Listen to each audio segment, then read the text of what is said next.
I've worked the night shift at hotels for over 12 years, and nothing rattles me anymore, or so I thought. The lobby gets quiet after 2 a.m., the kind of silence where even the clock sounds loud.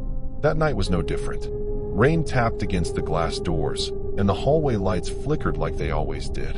Around 3:17 a.m., the front desk bell rang. I looked up and saw a man standing there, pale and soaked, asking to check out of room 412. The problem was simple. According to my system, no one had checked into that room in weeks. I assumed it was a system error. It happens. I asked for his ID, but he just stared at me with hollow eyes and whispered, "I already gave it to you." His voice sounded distant, like it echoed from somewhere else. When I looked back at the screen, a checkout request suddenly appeared. Room 412, one-night stay, cash payment. My stomach tightened. I never took cash that night. Before I could ask another question, the man turned and walked toward the exit. The automatic doors never opened. He simply wasn't there anymore. Trying to stay calm, I reviewed the security cameras. The footage showed me speaking to someone, but the desk camera revealed something horrifying. I was talking to empty air. No man, no reflection, no shadow. Then the hallway camera showed room 412's door slowly opening at exactly 3:16 a.m., even though no key card was used.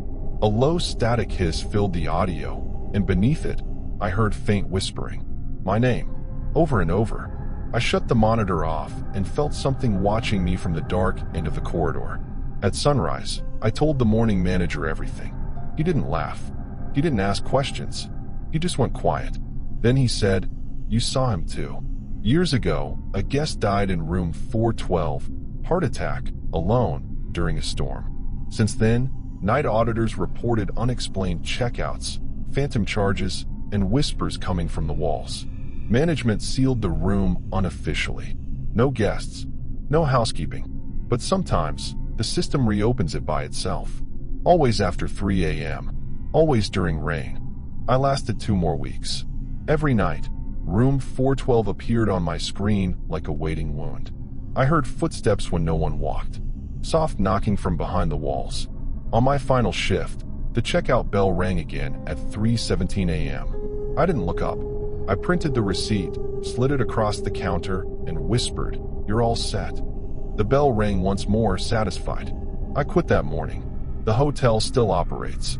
Room 412 still isn't listed online. But staff know better.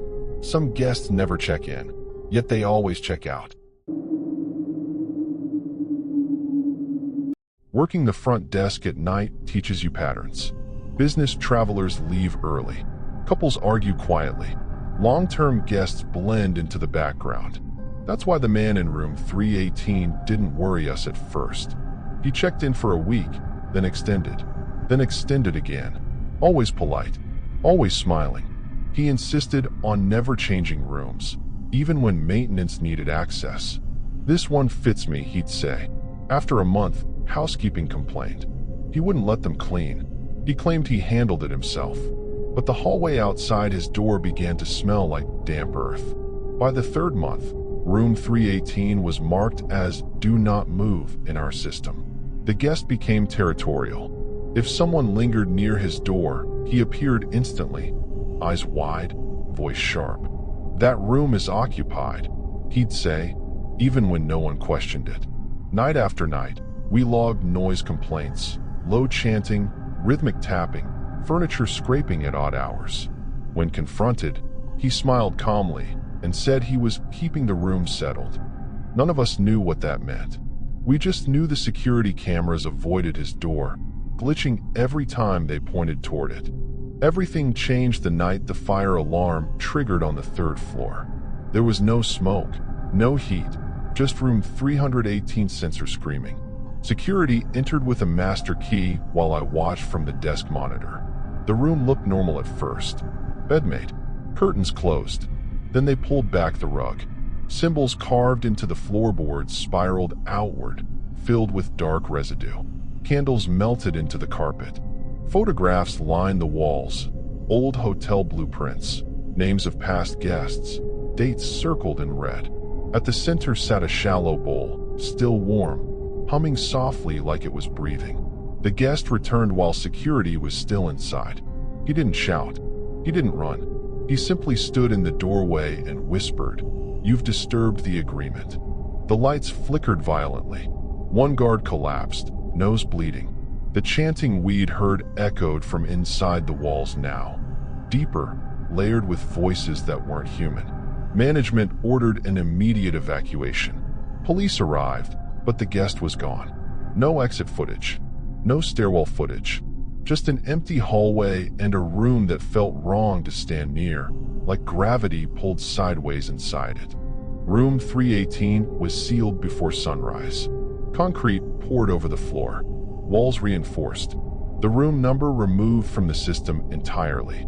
Officially, it never existed. Unofficially, staff still avoid that stretch of hallway. Sometimes the front desk computer shows an active stay, no name, no checkout date. Room 318 highlighted in red. When that happens, we reboot the system and pretend we didn't see it. Because some guests don't leave. They don't need to.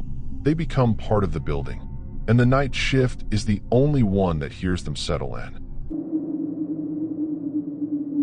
Night shifts teach you what guests forget. Phone chargers, jackets, once a prosthetic leg. But the suitcase left behind in room 227 felt different the moment I tried to move it. It was heavy, too heavy for clothes. The guest had checked out in a hurry just before dawn, barely speaking, leaving no forwarding address. Housekeeping tagged the bag and rolled it to the back office. Policy said wait 48 hours. Still, the smell bothered me. Not rot, not trash, something metallic, like old pennies in cold air. By the second night, no one had claimed it. No calls, no emails. The tag was untouched. Curiosity won. We opened the suitcase together, me, security, and the night supervisor. Inside weren't clothes. There were plastic-wrapped bundles, neatly arranged. Tools, gloves, towels stained dark brown.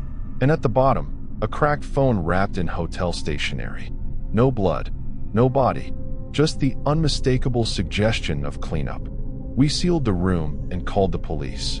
As they logged evidence, one officer quietly asked, "Are you sure this guest checked out alone?" The investigation stalled fast. No fingerprints, no match on the phone. The guest name was fake, paid in cash, extended twice. The suitcase went into evidence, and room 227 reopened after a deep clean. Officially, that was the end. Unofficially, staff started noticing things. The elevator paused on floor 2 without being called. Housekeeping found damp towels folded behind the service stairs, identical to the ones from the bag.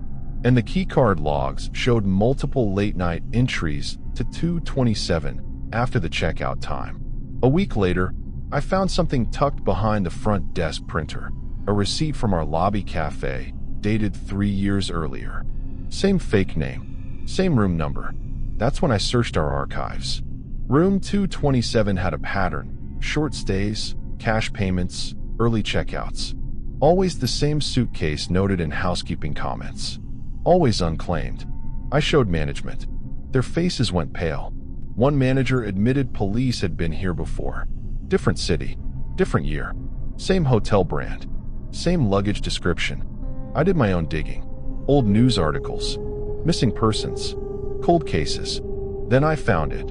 A disappearance tied to a hotel room that no longer existed after renovation. The description matched our guest perfectly. The article mentioned a suspect who traveled, stayed briefly, and left behind cleaning materials. The case went nowhere.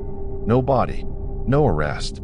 Our hotel logo was visible in one crime scene photo, cropped but unmistakable. The suitcase wasn't forgotten. It was abandoned on purpose because it had already served its role. Police reopened the case quietly. Evidence was re-examined. Then came the order we weren't allowed to talk about. Room 227 was permanently removed from inventory. Walls reinforced. Cameras repositioned. Staff told not to discuss luggage, past guests, or police visits. The suitcase never returned. Some nights, the lost and found system glitches, showing an item still unclaimed. No description, no date. just a weight listed where contents should be. We don't open found bags anymore, because sometimes what's left behind isn't forgotten. It's waiting.